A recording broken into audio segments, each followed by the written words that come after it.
आ गया है भोजपुरी में बवाल मचाने वाला गाना पटना की पैरी। अक्षरा सिंह का यह नया सॉन्ग इन दिनों पूरे यूट्यूब पर छाता हुआ नजर आ रहा है। किस तरह से देखिए कितने बेहतरीन अंदाज में पोज देती हुई तरह डांस करती हुई नजर आ रही है अक्षरा सिंह। अक्षरा सिंह का यह डांस पापा की परी यह गाना पूरे यूट्यूब पर छा गया है। इनके दर्शकों को खूब पसंद भी आ रहा है क्योंकि अक्षरा सिंह वाकई ही भोजपुरी की बेहद ही पॉपुलर एक्ट्रेस है।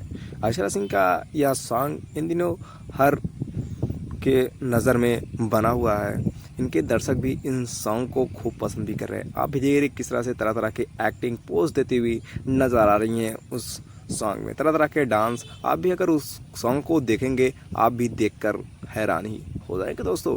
और इस सॉन्ग को देखकर अपनी राय कमेंट बॉक्स में ज़रूर दीजिएगा दोस्तों, यह सॉन्ग कैसा रहा और आपकी राय इस वीडियो पर भी दीजिएगा क्योंकि ऐसी वीडियो हम लेकर आते रहेंगे। क्योंकि भोजपुरी में आए दिन नए वीडियोस नए सॉन्ग आते ही रहते हैं। ऐसी एक्ट्रेस इन दिनों चर्चाओं में बनी रहती हैं और हम ऐसी वीडियो लेकर आपके लिए आते ही रहेंगे दोस्तों।